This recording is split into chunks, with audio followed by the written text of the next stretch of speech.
entonces ayer nos quedamos fue en el paradigma del cine, si no estoy mal. Sí, paradigma. Sí. Ok. Entonces hoy tocaría es la expresión del cine. Déjame buscar qué tengo yo de expresión del cine. Esto es más todavía, sí. Ok, entonces déjame ver. Expresión del cine, expresión del cine. Ok, entonces, expresión del cine se refiere, es decir, Metz hace una diferencia entre lo que es expresión y significación. ¿Okay? Y él dice que son dos cosas distintas. Entonces, él lo que nos dice es que por lo menos en el cine hay una connotación. Cuando él se refiere a connotación, quiere decir que es la esencia de lo que el autor quiso decir o quería decir. Y cuando hablamos de denotación es que ya está, ese es el significado que hay. Entonces, por eso él habla de connotación y denotación. Y hace ¿cómo decirlo? Una diferencia entonces de lo que es la expresión y la significación.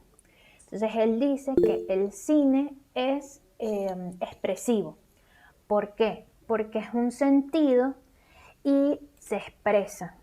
¿Okay? Es global, es continuo y viene de los seres y de las cosas. ¿Okay? Es decir, que esa expresión, cuando él habla de expresión, se refiere a que viene desde adentro, desde el interior y se expresa hacia afuera. Y cuando habla de significación, es el significado propio que tiene un objeto o una palabra o algo. Okay, es esa expresión, que digo, es ese significado propio que tiene. Entonces, eh, lo que pudiéramos hablar de expresión del cine es eso, el cine es expresado, es una expresión. ¿Por qué?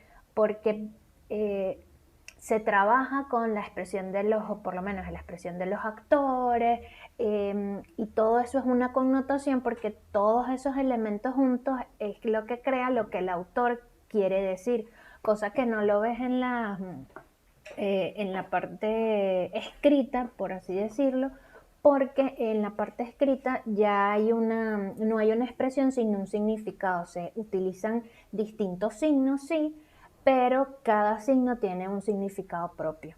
¿Okay?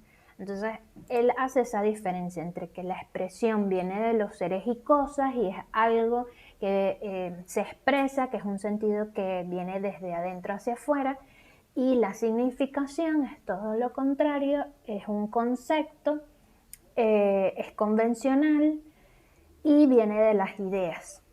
¿Okay? Eso es lo que él habla de lo que es expresión y lo que es significación. Entonces nos dice que el cine es el arte de la connotación que viene sobre una connotación expresiva. ¿Y a qué se refiere con que es convencional la significación? ¿Cómo que es convencional? Ok, cuando habla de... Ah, claro, porque dice que la significación es convencional, ¿a qué se refiere? Ujú. Es decir, es convencional porque, ¿te acuerdas cuando teníamos significado y significante? Esto viene más o menos de ahí. Sí. Entonces, ¿qué pasa? Cuando hay una significación y es convencional es porque ese significado no es ¿cómo decirlo? No es un concepto que se creó solo, sino que es algo que se fue creando a través del tiempo y es creado Ah, por varios, es por la sociedad, por así decirlo. Entonces, por eso es que se habla de convencional. ok, ¿Okay? Es decir, perfecto. es algo que es de común acuerdo. Por eso Ok, es que resulta de esa convención. dale, genial. Ok, entonces eso sería expresión del cine. Entonces luego vendría lo que es la translingüística. Entonces, ¿qué pasa? En el cine, en cualquier, bueno, no solamente en el cine, la serie, todo lo que tenga que ver un tipo de lenguaje audiovisual, una publicidad o lo que sea, ¿qué sucede? Que cuando tú estás analizando ese discurso que está dentro de ese lenguaje audiovisual, necesitas analizarlo de esta manera, volverlo lo más pequeño posible. Y al volverlo lo más pequeño posible es que vas a poder entonces hacer el análisis de ese discurso. Pero ¿qué sucede? Que en los lenguajes audiovisuales no hay una unidad mínima. ¿Okay? Entonces, ¿qué sucede? Que como el cine escapa a la primera y segunda articulación, que es como lo mínimo en el lenguaje verbal, tenemos primera y segunda articulación porque tenemos morfemas y fonemas y el cine escapa de esto. Entonces, ¿qué sucede? Que dentro del cine ese discurso, esa frase es entonces, no puede fragmentarse. Entonces ahí es donde entra la translingüística, que es la manera de poder fragmentar en unidades más pequeñas esas frases, y esas unidades más pequeñas serían los planos, y de esos planos partimos para hacer entonces el análisis del discurso. ¿Sí me explico? Perdón, justo Juana dice que no escucha nada. ¿No? Tipo, ¿no? Ay, qué raro, ya va. Igual yo sí escucho, pero por ahí no sé, será algo de la... Es raro que no escuches porque tú me estás escuchando, ¿verdad? A ver. Sí, que intenté unirse de nuevo a ver porque no entiendo. Sí, muy raro, muy raro. Vamos a ver, vamos a esperar. Igual espero que se esté grabando y que no haya problema. Sí, Ok. sí. Sí. Bueno, mientras tanto continúo y vemos a ver si ella puede unirse nuevamente. Ok, entonces estábamos en translingüística. No sé si translingüística quedó claro lo que es entonces la translingüística. Sí quedó claro, pero no entendí lo anterior a eso, o sea, ¿por qué surge la translingüística? Ok, translingüística surge es por el hecho de que estas personas, Stan, Metz, todos ellos, buscan la manera en el cine de analizarlo. ¿Por qué? El cine para ellos es una forma de comunicación, ¿ok? Entonces, ¿qué sucede? Al ser entonces una forma de comunicación, ¿qué sucede? Que en la lengua, en el lenguaje, sí, en la lengua normal, en el lenguaje hablado, tenemos una bidimensionalidad. ¿Por qué? Porque hay un emisor, hay un receptor y hay un intercambio de ideas. Pero en el cine no ocurre exactamente eso, sino que hay solamente una parte de la comunicación que viene de ese arte cinematográfico, pero no hay un feedback. ¿Ves?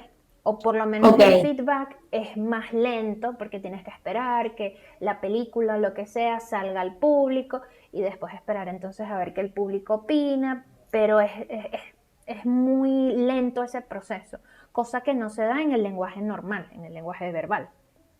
Ok, perfecto. Entonces, Sí. ¿qué es lo que dicen ellos?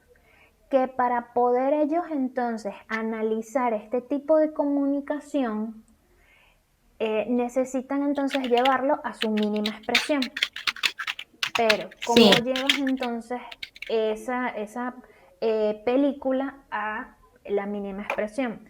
La única forma que pueden ellos entonces encontrar es llevarlo a lo mínimo, que es los planos. ¿Por qué? Porque en el lenguaje verbal tú tienes las primeras y segundas articulaciones, que son fonemas y morfemas, pero eso no lo tienes en el cine. En el cine tienes esa imagen.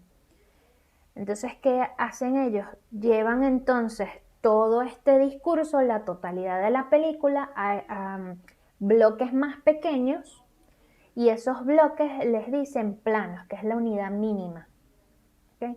Y de ahí es que parte entonces el análisis. Entonces ahí es donde entra la translingüística, en el poder analizar esas pequeñas unidades de este tipo de comunicación, que sería cinematográfica, para poder analizar el discurso. Ok, bien.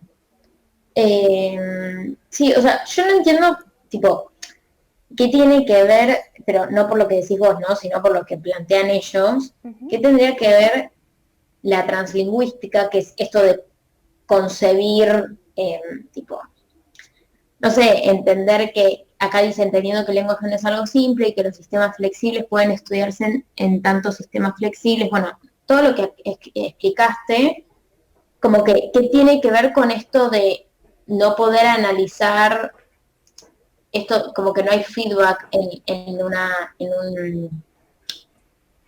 un trabajo cinematográfico, ¿me entendés? Ok. Sí, O sea, como que no entiendo qué tiene que ver con eso. sí, lo que pasa es eso, es decir, ellos lo que quieren es poder analizar es la comunicación, ¿ves? Y la Sí, única forma de hacerlo es con la translingüística, ¿ok? Por eso es que ellos hablan de translingüística. ¿Por qué? ok, Porque en la lengua, como te digo, hay una intercomunicación.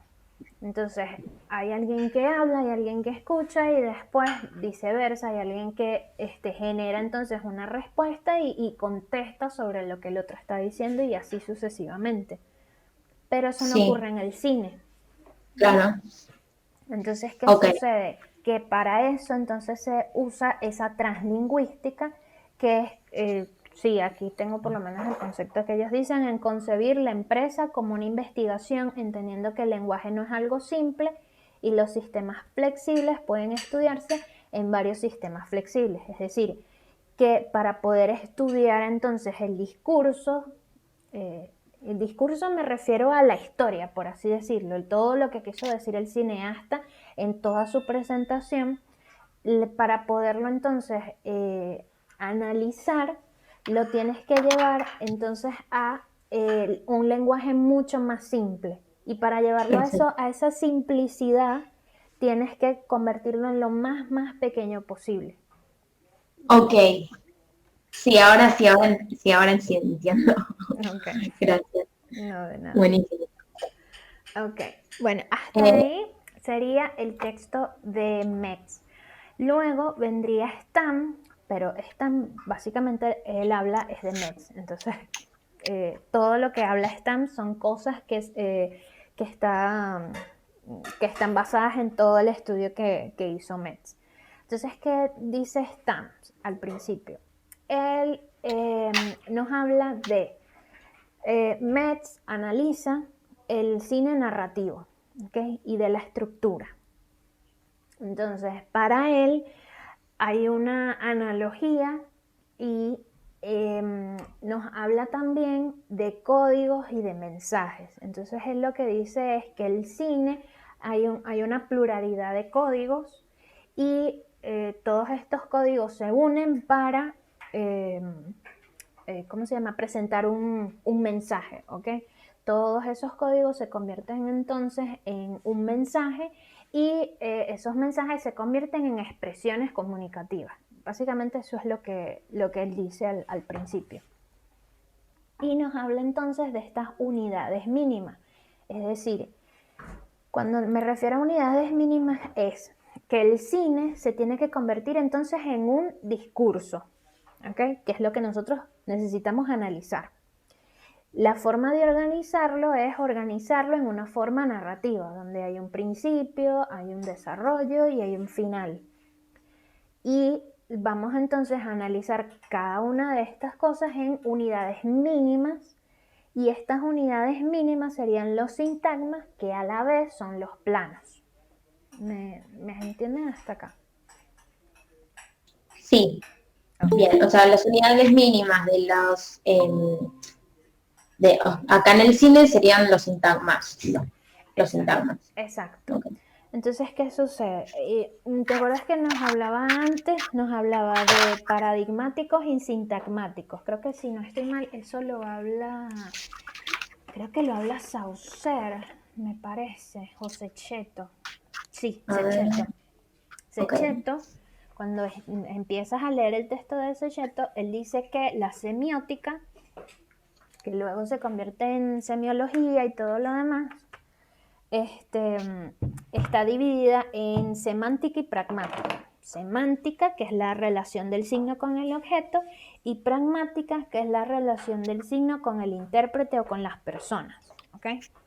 Entonces, Ujú. ¿qué pasa? Que en el cine también existen el cine paradigmático, que fue casi lo último que vimos en la clase pasada, que es el paradigma del cine, Y está entonces los sintagmas.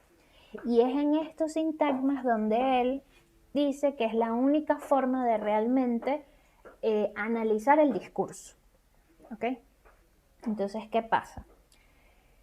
Como te digo, él ve el cine de esta manera, que el cine se convierte entonces en un discurso, en una forma narrativa, lo organiza de esa manera, y la única forma de analizarlo es llevándolo a la mínima expresión, que es la unidad mínima, que sería el sintagma. ¿Ok? Y ese sintagma, a su vez, es el plano.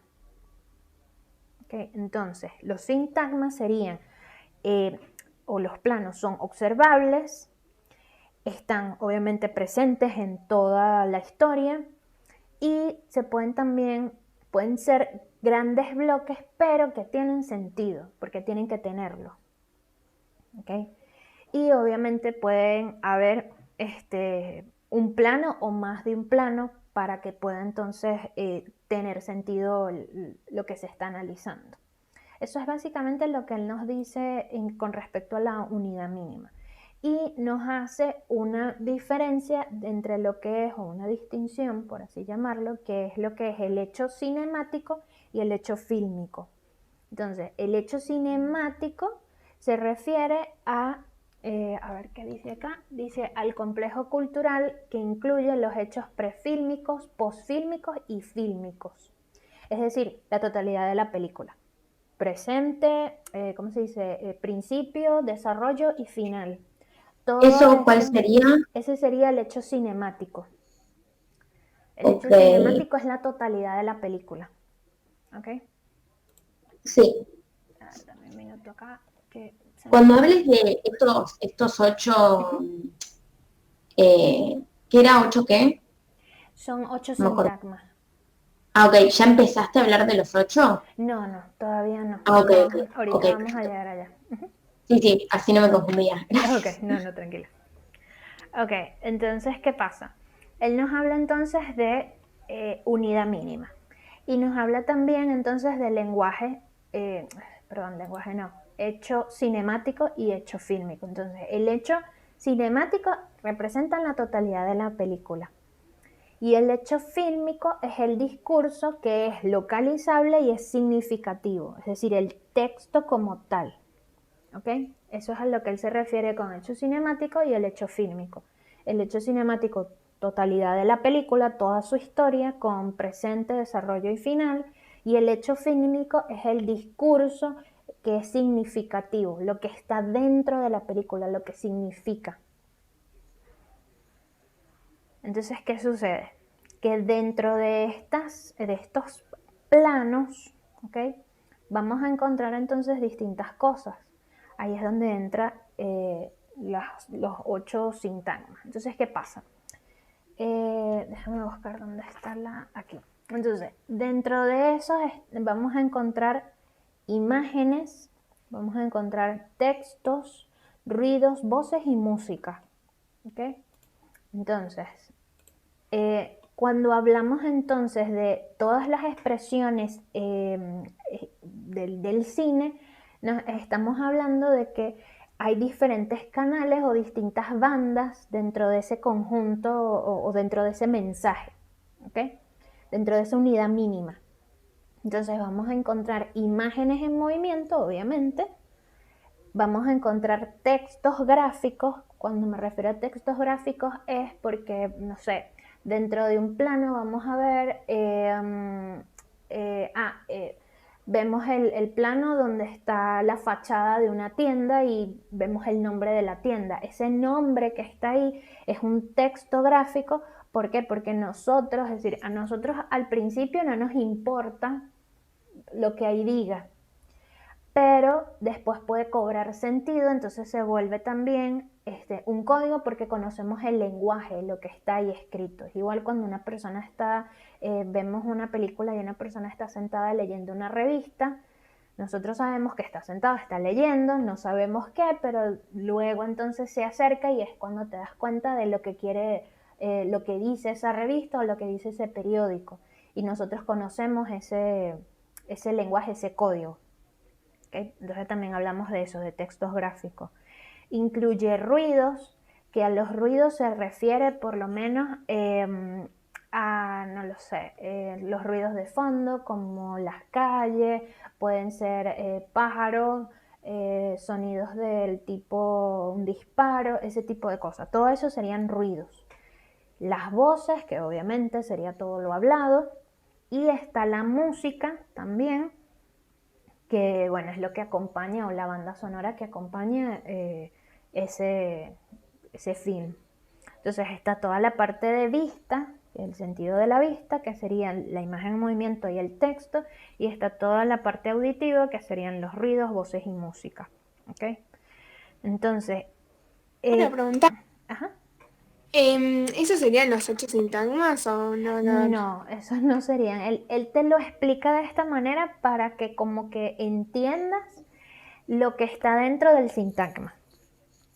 Ah, ok, perfecto. ¿Okay? Gracias. Esto que expliqué de imagen, sonido y todo lo demás es porque eso es el conjunto que está dentro de ese sintagma. ¿Ok? Allá va. Perfecto. Entró. Ok. Entonces, ¿qué sucede? Ahí, después de que él explica esto, que son cosas que vamos a ver, entonces él entra a lo que él llama la gran sintagmática, que se llama la gran sintagmática de Metz. Entonces, es cómo podemos analizar ese discurso mediante operaciones paradigmáticas y sintagmáticas. Y en este caso serían sintagmáticas. ¿Por qué? Tenemos la parte paradigmática, que sería la diégesis, y la parte sintagmática, que son los 8 sintagmas de los que él habla.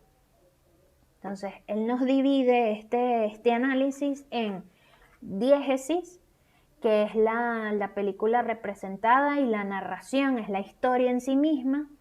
Y Perdón, me perdí.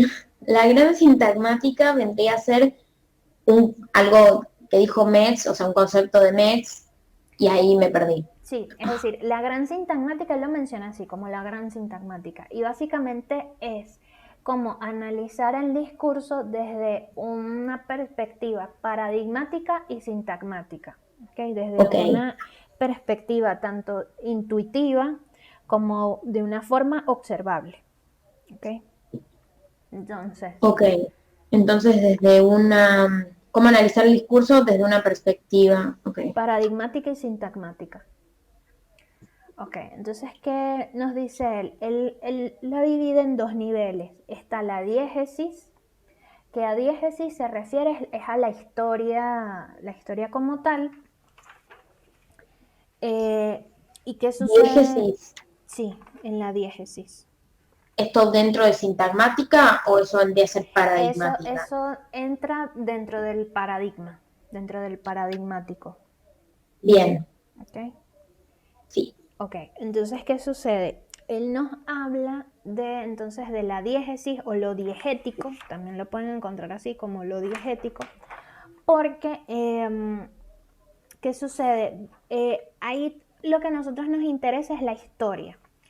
Cuando hablamos de una imagen, porque también hace referencia a eso, más o menos para que tengan una idea de qué es diégesis, cuando te dicen que hay una imagen diegética o un sonido diegético, es por lo menos esto. Ponte, estamos viendo una película o una serie y el personaje se coloca los audífonos y comienza a reproducirse una música.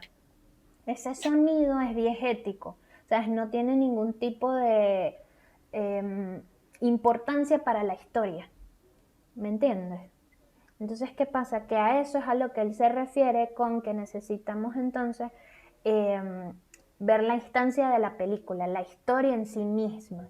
Y eso vendría siendo la diégesis, la importancia que tienen ciertas cosas dentro de la película, ya sea música, ya sea el tiempo, el espacio, algo imaginario, lo que sea, pero que tiene importancia. Cuando es diegético, es que no tiene ningún tipo de importancia para la historia, simplemente está ahí por estarlo. Hasta ahí me entienden, ¿cierto? Sí. Okay. Sí. Ok. Entonces, eso sería la diégesis. Luego nos habla de que hay operaciones binarias. ¿Okay? Entonces las operaciones binarias, cuando él se refiere a operaciones binarias, se refiere a que hay sintagmas. Básicamente es eso, las operaciones binarias son sintagmas y ahí es donde entran entonces los planos. Y nos define entonces los planos o los sintagmas como que son observables, cosas que están presentes, están ahí presentes dentro de toda la proyección, y son bloques grandes que tienen sentido. ¿Okay?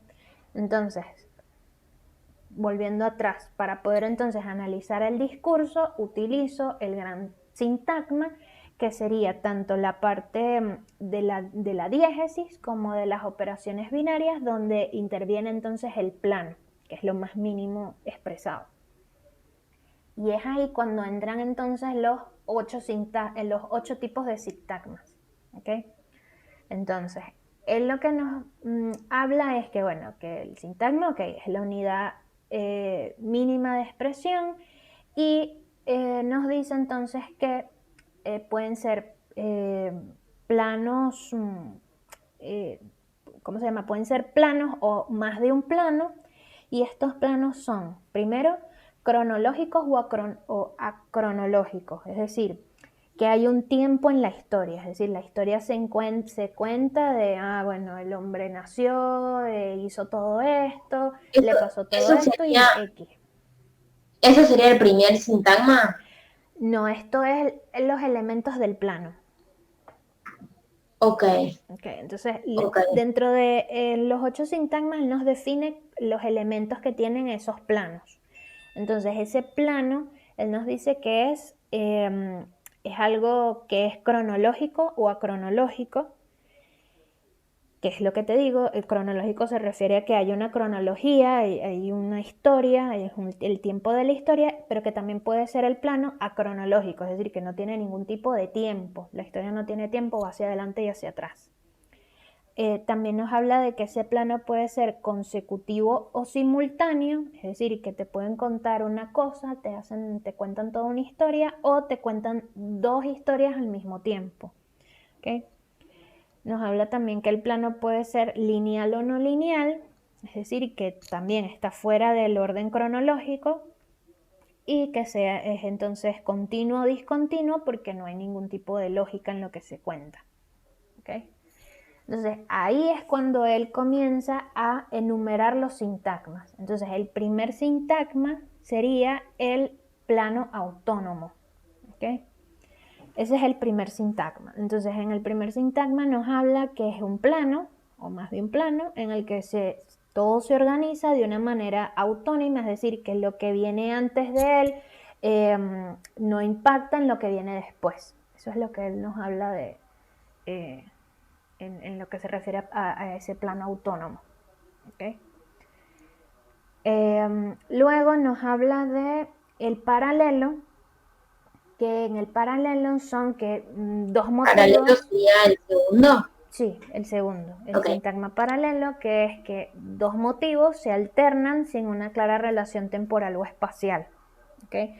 Entonces, en el paralelo, igual hay más de un plano, y en este caso los paralelos son acronológicos totalmente y alternantes. ¿Okay? Y lo podemos ver como una comparación. Es decir, podemos ver en una película, en lo que sea, por lo menos cómo se vive en el campo y cómo se vive en la ciudad. ¿Okay? Esas 2 comparaciones, esos dos motivos se alternan uno entre sí y no hay una relación temporal o espacial entre ellos. Por eso se habla de que es paralelo. Mayormente en los films no se ve casi este tipo de planos paralelos. Sería es como el sintagma alternante, vendría a ser como cuando se cuentan 2 historias al mismo tiempo. No es diferente al alternante. El paralelo es como eso, como que se cuentan 2 historias al mismo tiempo. Es como te digo, es como ver cómo se vive en el campo y a la vez ver cómo se vive en la ciudad. Pero no hay un orden cronológico entre ellos. Por eso se dice que en el paralelo es acronológico. O sea, yo te puedo mostrar cómo se vive en la ciudad en el año 1500 y cómo se vive en el campo en el año, no sé, 2020. ese tipo de Ok. cosas. Entonces no están, no hay una cronología entre ellos y por eso es que son también, se alternan entre ellos, ¿ok? Ok, sí. Ok, ese sería entonces el sintagma paralelo. Luego tenemos el sintagma de paréntesis.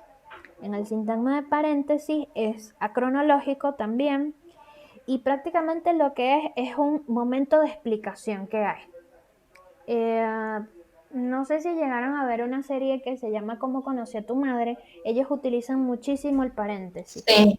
Entonces es por Ok. lo menos cuando está uno de los personajes tratando de decir algo, explicar algo, y de repente hay un paréntesis porque está volviendo a ese momento.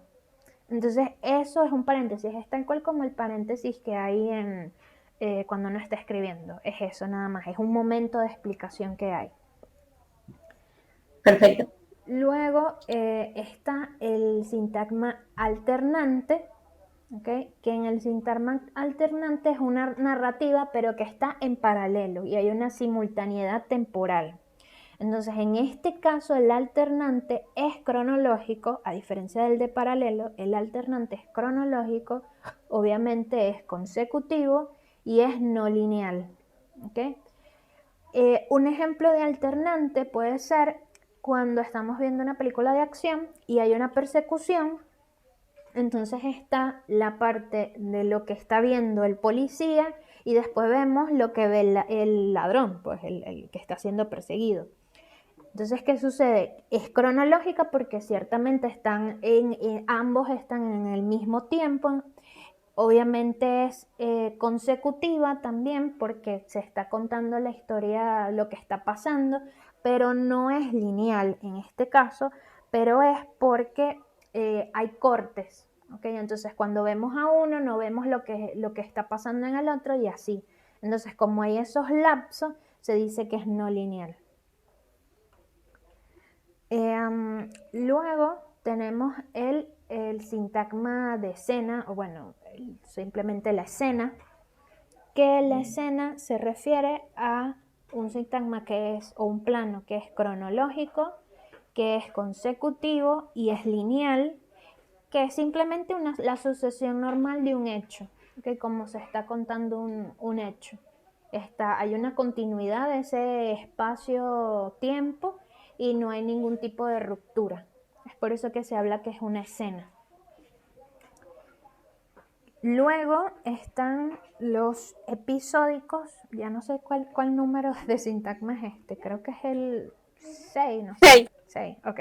Sí, es el 6. Ok, entonces el 6 sería el episódico, que en el episódico sería, es un plano que es cronológico, que es consecutivo, pero es discontinuo. ¿Por qué? Porque la narración no dura todo lo que tiene que durar.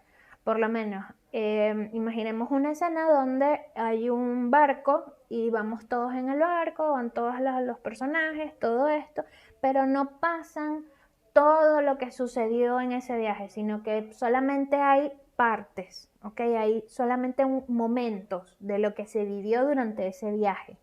Entonces, como no dura todo lo que realmente duró, porque para nosotros quizás no es importante, por eso se habla de que es episódico. ¿Okay? Esos son tipos de planos episódicos. Y luego están los ordinarios, que los ordinarios son muy parecidos a los episódicos, son igual cronológicos y constantes, y en este caso son lineales, pero son mucho más continuos. ¿Por qué? Porque tienen más información, ¿ok? Un ejemplo de algo ordinario pudiera ser cuando está, no lo sé, un policía que necesita ir a un edificio a pedir X información a alguien que está en el 8º piso. Entonces vemos que, bueno, él tiene que ir hasta el 8º piso a investigar X cosa. Tenemos toda la información ahí y de repente lo vemos que está en el 8º piso. Entonces hay una discontinuidad, por así decirlo, en eso, pero es tan mínima que se pasa por alto. Entonces por eso se dice que es ordinaria, porque el personaje se supone que por lo menos subió la escalera o tomó el ascensor, pero para mí no es importante eso. Entonces yo simplemente lo elimino de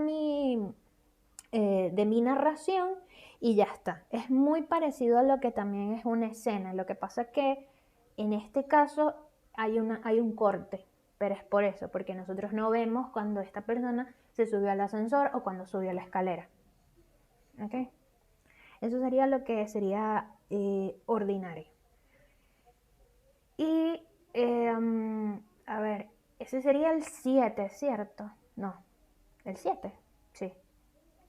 Ya no sé. Sí, Sí, Okay, ese sería el 7.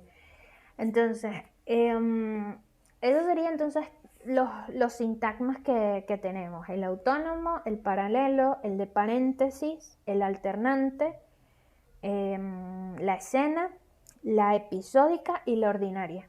¿Okay? Hasta ahí tendríamos 7. Y nos faltaría el 8, que es volvemos entonces a lo que es diegético, que ya yo lo había explicado, que entonces es una secuencia igualmente, es un plano ordinario, pero que también elimina ciertos detalles no importantes, y en este caso esa secuencia diegética pueden ser sonidos, pueden ser una imagen, algo que no es para nada relevante para la historia. Algo que sucede, sí, sucede dentro del plano, pero que para mí no tiene ningún sentido. Es como le digo, es como si un personaje estuviera escuchando música. Para mí esa música que él está escuchando no es importante para la narración, pero está ahí implícita o está ahí metida en el plano. Pero es algo que no tiene ningún tipo de importancia, no es importante para la historia que se está contando. Ok, hasta ahí serían los 8 sintagmas. Ok. Ok. No sé si tienen preguntas de esto. No, ¿Quedó claro? justo estaba anotando porque Okay. no, por ahora no. Ok. Bueno, Todo hasta aquí llegaría yo, porque todavía me falta terminar lo que son los códigos y las puntuaciones, el sonido y todo esto. ok. Entonces ya eso sería para el lunes. Vamos a ver si el lunes nos podemos reunir y vemos entonces lo que falta de Stam. Para Dale. empezar entonces con Cassetti. Y nos quedaría Cassetti y qué más. Déjame ver. Aquí el organizador. Ok, entonces con lo que veríamos el lunes, la otra mitad terminaríamos Stam.